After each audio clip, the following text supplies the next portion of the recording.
Siap memajukan pendidikan untuk putra dan putri Nisa. Siap memajukan pendidikan untuk putra dan putri Nisa. Di dalam persatuan untuk jadi tujuan bagi umat muslimin sekalian.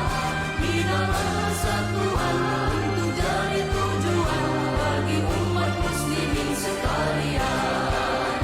Muallimin al-Wasliyah siap untuk membina. Muallimin al-Wasliyah siap untuk membina agama dan nusa, rakyat dan negara bahagia sentosa. Islam mulia. Assalamualaikum warahmatullahi wabarakatuh. Hamdan wa syukurillah, salatan wa salam ala rasulillah, amma ba'du. Baiklah siswa-siswi kelas 9, baik student maupun regular yang dirahmati Allah, hari ini kita belajar IPA mengenai listrik statis. Ya. Nah, di sini materinya akan dijelaskan oleh saya sendiri, yaitu Ibu Teti Wardani dan rekan saya Ibu Rizky Amalia Nasution. Nah, untuk sama-sama belajar, kalian di rumah bisa buka buku LKS kalian halaman 53. Ya. Nah, berbicara dengan listrik statis, nanti yang akan kita bahas yaitu mengenai listrik statisnya itu sendiri, terus contoh listrik statis, hukum kolom, dan listrik statis dalam kehidupan sehari-hari. Jadi IPA ini berkaitan dengan kehidupan sehari-hari. Nah, listrik statis. Lanjut ke slide berikutnya.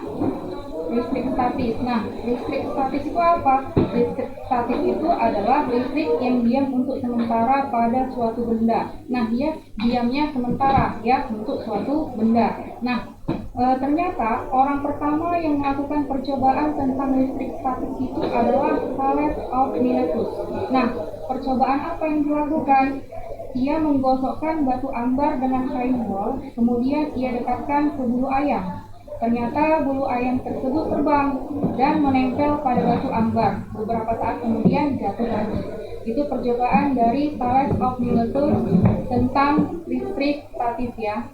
Nah, di listrik statis ini kita dapat memberi muatan kepada kedua benda, itu ya, dengan cara menggosokkan dua jenis benda. Nah, dua buah benda apabila saling digosok, maka kedua benda akan bermuatan listrik. Nah, contohnya mungkin dulu kalian waktu SD sudah pernah belajar tentang listrik statis. Pernah kalian cobakan penggaris ya, penggaris kalian cobakan, kalian gosokkan ke rambut. Nah, lalu kalian letakkan di atas kertas. Nah, itu salah satu contoh dari listrik statis. Nah, contoh yang lainnya apa? Misalnya balon dengan kain wol, kaca dengan kain sutra, mika dengan kain wol, mika dengan kain sutra ya. Nah, pada balon yang digosok dengan kain wol. Nah, itu slide selanjutnya. Ya, nah, balon dengan kain wol. Nah, balon apabila kita gosok dengan kain wol, maka elektron berpindah dari kain wol ke balon. Nah, sehingga balon menjadi bermuatan listrik negatif dan kain wol bermuatan listrik positif. Kalau misalnya muatan listriknya negatif, itu elektron atau proton? Itu elektronnya ya. Kalau dia muatannya negatif, dia elektron ya. Kalau misalnya muatannya positif, berarti itu proton ya. Berarti dia netral, itu neutronnya ya. Nah, selanjutnya ada sifat dari muatan listrik ya Bu ya. Nah, sifat muatan listrik itu ada berapa Bu? Ada dua ya. Yang pertama, jika muatannya sama, jadi positif-positif atau negatif-negatif, maka akan terjadi saling tolak-menolak. Sebaliknya, jika muatannya berbeda, misalnya positif dengan negatif atau negatif dengan positif, maka akan terjadi saling terhindar.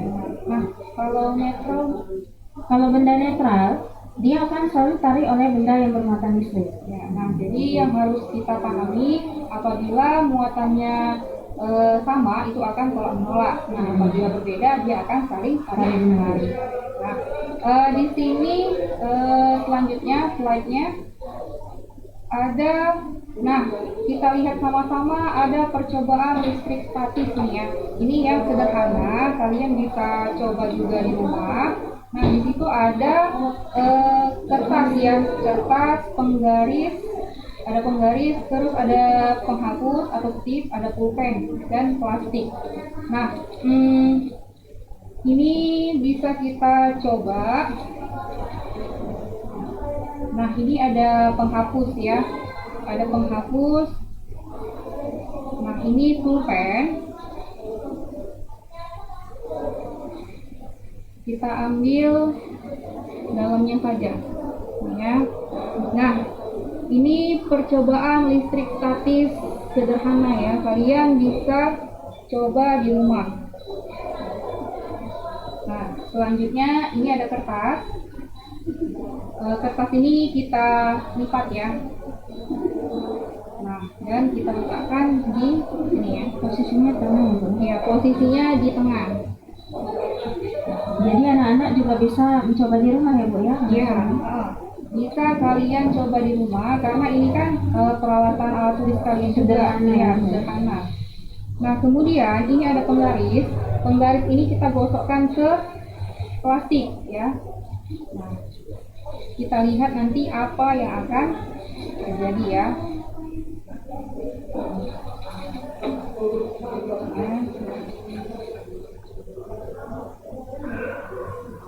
Nah, penggaris ini kita gosokkan ke plastik.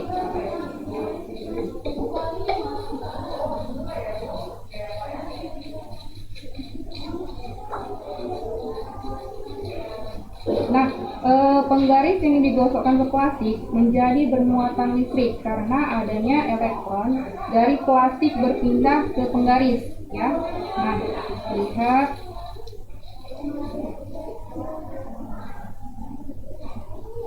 Nah, dapat kita lihat sama-sama ya. Kertas ini mengikuti penggaris ya. Nah, dia berputar ya. Nah, kita lihat ya. Nah, berarti ini muatannya apa? Apa ini kira-kira muatannya, Bu? Muatan negatif ya, Bu, jadinya. Ya, muatan negatif. Nah, jadi penggaris plastik tadi ini kan digosokkan ke plastik. Nah, jadi penggaris plastik ini menjadi bermuatan negatif ya. Nah, jadi dia sifatnya menarik benda ya, benda yang ringan, contohnya seperti kertas ini. Oke, dapat dipahami ya anak-anak. Nah, percobaan ini dapat kalian cobakan di rumah karena biasanya kan kita coba itu misalnya penggaris kita gosokkan ke kain wol ya. Nah, sekarang kita cobakan ke plastik. Nah, ternyata bisa ya. Nah, jadi kesimpulannya peristiwa ini terjadi karena proses pemberian muatan secara induksi. Nah, induksi itu apa? Induksi itu tadi cara digosokkan dengan bahan isolator. Nah, bahan isolatornya itu ini tadi ya. Bahan isolatornya itu penggaris ya. Nah, kemudian ketika isolator didekati oleh benda bermuatan positif, pusat muatan negatif tadi tertarik mendekati benda bermuatan positif. Nah, kemudian muatan yang berbeda jenis menghasilkan gaya tarik menarik sehingga isolator dapat menempel pada benda bermuatan listrik. Mungkin dengan percobaan tadi anak-anak bisa memahaminya, dan kalau kalian mau mencoba di rumah silakan dan amati apa yang terjadi. Nah, selanjutnya slide berikutnya kita masuk ke hukum Coulomb. Nah, hukum Coulomb ini apa ya, Bu, kira-kira? Hukum Coulomb ini adalah gaya tarik menarik ya, Bu. Gaya tarik menarik ataupun tolak menolak. Jadi tarik menarik atau tolak menolak itu disebut dengan gaya listrik. Kemudian dia yang bekerja antara dua muatan listrik sebanding dengan besar muatan listrik masing-masing dan berbanding terbalik dengan kuadrat jarak pisah antara kedua muatan listrik. Ya, kembali lagi. Berarti ada gaya listriknya ya, Bu ya? Iya. Nah, gaya listriknya tadi tarik menarik atau tolak menolak ya, Bu. Nah, selanjutnya kita masuk ke slide berikutnya. Itu ada rumus ya Bu ya. Kita masuk ke rumus ya Bu. Masuk ke rumusan. Ya, kita masuk ke rumus akan dijelaskan oleh Bu Rizky.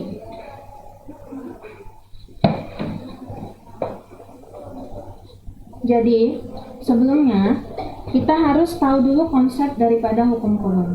Hukum Coulomb itu adalah gaya listrik yang bekerja di antara dua benda. Misalnya nih, benda di sini aja ya, benda A, kemudian benda B. Ini benda A, ini benda B, kemudian yang ini positif, yang ini positif, kemudian saya buat contohnya, yang satu bermuatannya sama, yang satu bermuatannya beda ya.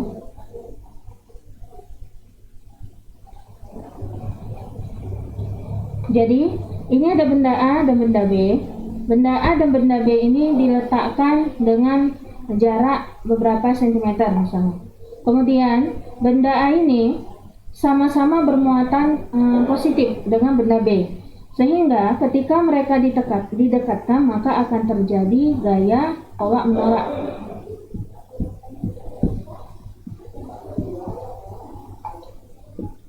Kenapa? Karena benda A ini nanti akan bergerak ke kiri, sedangkan benda B akan bergerak ke kanan. Dan kemudian kalau benda A dan benda B seperti contoh yang kedua, ini benda A bermuatan positif dan B bermuatan negatif, maka benda A ini akan bergerak ke arah B, sedangkan benda B akan bergerak ke arah A. Jadi terjadi tarik menarik.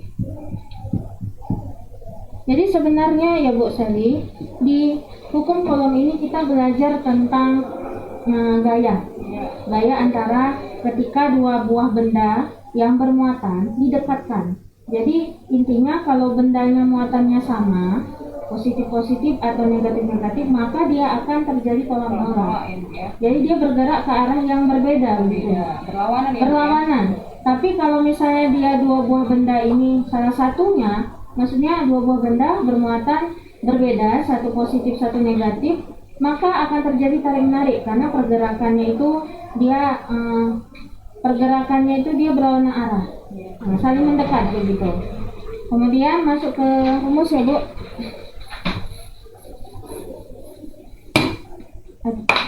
Di slide terlihat rumus hukum Coulomb itu Fc sama dengan K kali Q1 kali Q2 per R kuadrat. Di mana kita tahu Fc itu adalah gaya Coulomb, satuannya Newton. Jadi kalau namanya gaya, satuannya pasti Newton ya. Kemudian Q1, Q2 sama-sama besar muatan, tapi kalau ada Q1 berarti muatan pertama, Q2 nanti muatan kedua. Kemudian R itu jarak antara dua benda, satuannya meter. Misalkan dalam soal nanti sentimeter, berarti harus diubah ke meter ya. Kemudian K adalah bilangan konstanta pembanding. Jadi nilainya itu tetapan. Jadi nilainya memang udah segitu ya Bu, nggak boleh dirubah. Nggak boleh dirubah. Ya. Satuannya, angkanya, pangkatnya, pokoknya harus begitu. 9 kali 10 pangkat 9 Newton meter kuadrat per kolom kuadrat ya Bu ya. Kemudian lanjut ke slide berikutnya. Ada contoh soal. Contoh soal bisa kita lihat di slide. Jika dua benda masing-masing bermuatan positif 5 kolom dan positif 12 kolom, terpisah pada jarak 50 cm satu sama lain, maka besar gaya yang terjadi antara kedua benda itu adalah, di mana K-nya tadi adalah tetapan, saya bilang K-nya sama dengan 9 kali 10 pangkat 9 Newton meter kuadrat per kolom kuadrat. Jadi yang pertama kali yang harus anak-anak lakukan ketika melihat soal, ya jangan panik ya Bu ya. Ini anak-anak kalau udah melihat soal panik duluan. Udah melihat rumus. Jadi yang pertama kali dilakukan itu adalah buat diketahuinya. Jadi kalian harus baca dulu soalnya, diketahui apa aja. Itu ada Q1, Q2. Dari mana kalian tahu itu adalah Q? Lihat aja, kalau nggak tahu tulisan muatannya nggak terbaca mungkin ya Bu. Satuannya bisa dilihat. Kolom itu berarti itu berarti Q Bu, ya kan? Q1 5 kolom, Q2 12 kolom. Karena sama-sama positif, berarti kita buat aja situ positif.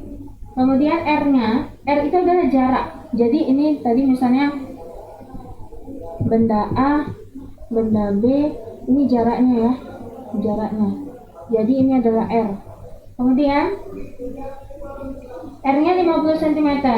Jadi cm harus diubah jadi meter, 0,5 meter. K-nya 9 kali 10 pangkat 9 meter kuadrat per kolom kuadrat. Yang ditanya adalah F. Jadi pertama kali yang harus kita tahu, kita lihat muatannya. Muatannya bermuatan apa dia? Positifkah atau negatif?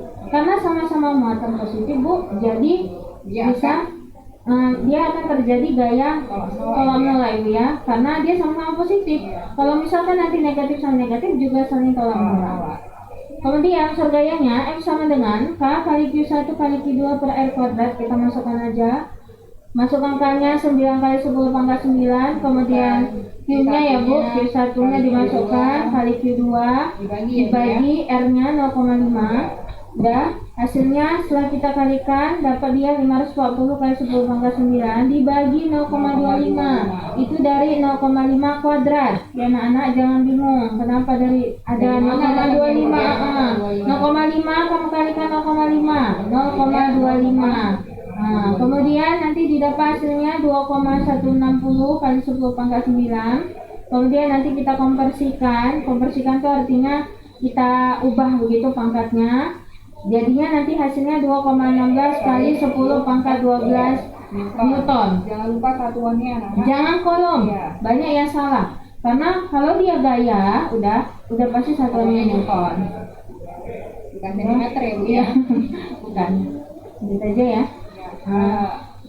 Oke, nah tadi mengenai hukum kolom, rumus dan contoh soalnya. Nah, sekarang kita masuk ke slide berikutnya yaitu listrik statis dalam kehidupan sehari-hari. Nah, di sini terjadinya petir. Nah, kita semua pasti tahu ya Bu ya, ya apa itu petir ya Bu ya. Nah, petir itu terjadi karena apa Bu? Petir itu terjadi biasanya saat hujan ya Bu ya? Iya, terjadi saat hujan, saat mau hujan atau mau berhenti hujan ya, tuh biasanya. Hujan. Jadi kalau dia secara fisikanya ya Bu ya, karena ini berhubungan dengan fisika. Jadi petir ini kan terjadi pergesekan muatan pada awan. Jadi seperti kita ketahui bahwa setiap benda yang ada di muka bumi ini, baik manusia, semua makhluk hidup, benda mati, benda-benda hidup semua itu memiliki terdiri dari atom. Jadi atom itu kan ada atom positif, negatif, dan ada netral. Sama seperti yang saya bilang tadi ya Bu ya, atom apa ya, proton ya? Ada proton, kalau positif itu proton, kalau negatif elektron, kalau neutron itu netral berarti. Netral artinya dia tidak memiliki muatan. Gitu. Muatan. Jadi saat awan itu atom-atomnya yang bermuatan tadi itu saling terjadi pergesekan, Bu. Terjadi Pergesekan. Pergesekannya itu nantinya akan menghasilkan energi yang tinggi. Energi tinggi, udah energi listrik yang tinggi, sehingga nantinya dia akan dinetralkan melalui itu tadi. Petir tadi diturunkan ke bumi begitu untuk menetralkannya tadi. Begitu ya Bu ya. Jadi makanya terjadi petir. Nah, tadi kalau terjadinya petir gitu kan Bu. Jadi awan tersebut itu muatannya apa ya Bu? Muatan awan itu kan dia ada positif ada negatif ya Bu. Kemudian dia terjadi pergesekan maksudnya ya. Jadi yang positif dengan negatif begitu. Jadi terjadi tabrakan ibaratnya. Tabrakan itu tadilah yang menghasilkan energi yang tinggi tadi, yang bisa kita lihat dalam bentuk cahaya. Cahayanya itu seperti kilat, kemudian menghasilkan energi bunyi. Itulah petir yang kita dengar saat mau hujan atau selesai hujan begitu. Karena petir ini juga, jadinya para ilmuwan itu membuat penangkal petir. Nah, penangkal petir itu berupa alat atau bagaimana Bu? Itu berupa alat ya Bu ya, karena penangkal petir ini biasanya diletakkan di bagian atas paling tinggi, bagian paling tinggi di atas gedung gitu. Bagian paling tinggi dari bangunan ya Bu ya? Gedung atau bangunan yang tinggi begitu. Jadi nanti petir nggak langsung menyambar ke bangunan ya Bu ya? Iya, tetapi dia menyambar ke alatnya itu tadi. Alat penangkal petir. Karena sistem kerjanya Bu, dia menarik kepada dirinya gitu, agar tidak ke yang lain ya Bu ya? Tidak ke yang lain. Kalaupun kena, dia tidak mengakibatkan, maksudnya dia tidak kerusakan yang parah begitu. Oke, nah tadi salah satu contohnya yaitu petir ya Bu ya? Nah sekarang kita lanjut ke slide berikutnya.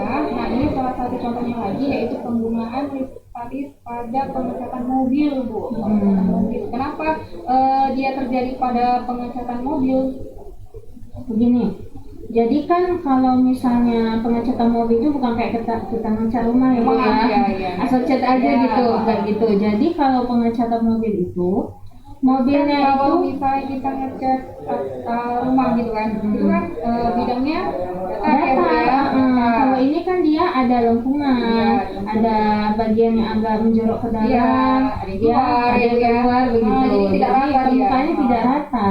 Itu caranya biasanya yang digunakan oleh para ini ya, yang digunakan di industri mobil Iya. gitu. Itu dia biasanya mobilnya itu dialiri arus listrik terlebih dahulu. Ya, dia diberi muatan listrik ya, Bu, ya. Muatan listrik, gitu Terus ya. muatannya itu yang berbeda, ya kan? Jangan Yang berbeda, muatan jangan yang sama. ada catnya. Nanti Kalau kalau sama, misalnya sama, tolong nolak. kalau mau nolak berarti dia nggak Iya, nyatu ya, Bu, nggak ya, nyatu. catnya. Jadi dia kalaupun misalnya kita cek, kalau dia muatan listriknya misalnya gini ya, Bu, ini mobil ini kita kasih muatan listrik positif, Ya. kemudian catnya juga muatan listrik positif, maka tidak akan menyatu. menyatu. Iya. Jadi catnya nggak nempel, Bu. Kembali lagi ke prinsip muatan tadi ya, Bu, ya. Iya, jadi memang prinsip hukum kolom inilah yang digunakan untuk diaplikasikan, Iya. gitu, di teknologi, ya, kemudian kehidupan sehari-hari, begitu. Jadi Kemudian kalau di hewan kira-kira ada nggak ya, Bu? ada hewan yang jadi hewan ini bisa menghantarkan arus listrik. listrik. Biasanya itu hewan-hewan air ya, Bu. Iya. Contohnya itu seperti pari Iya, listrik, pari listrik, kemudian belut. belut listrik termasuk nggak? Bisa, Iya, ya, termasuk. iya. Di buku paket juga ada, bisa kalian baca di LKS juga. Di LKS Jadi juga ada. banyak sekali di situ macam-macam hewan yang bisa mengantarkan arus listrik. Bahkan sampai ratusan volt. Ya. Bisa sampai ibaratnya kalau kita masak nasi bisa tuh, gitu. Bisa kan ratusan volt ya. Karena tingginya ya, Bu, Tinggi ya. dia.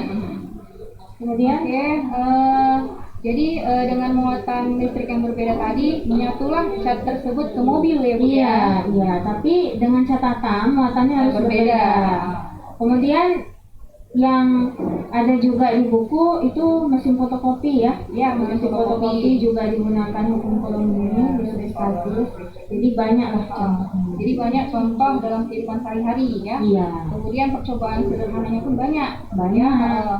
Bisa pakai rambut ya, pakai rambut, kemudian pakai kain wol, banyak. Ya, pakai kain wol Banyak bisa. contohnya. Oke, mungkin penjelasan materi hari ini sampai di sini. Anak-anak bisa nanti membuka kembali video ini atau membaca PowerPoint yang akan dibagikan ke grup masing-masing ya. Nah, kemudian kita ada tugas nggak, Ibu? Ada nanti Ada, tugas langsung diserahkan ke wali kelas masing-masing biar di-share-kan ke grup ya, Bu, ya. Ya, untuk tugas nanti akan diteruskan ke grup WA masing-masing. Nah, kalian kerjakan sesuai dengan deadline yang ada, ya kan, Bu? Oke, jadi sampai di sini pertemuan kita. Tetap jaga kesehatan. Ingat 3M, mencuci tangan, memakai masker, dan menjaga jarak. Sekian. Apabila ada kesalahan, kami mohon maaf. Wabillahi taufiq wal hidayah. Assalamualaikum warahmatullahi wabarakatuh.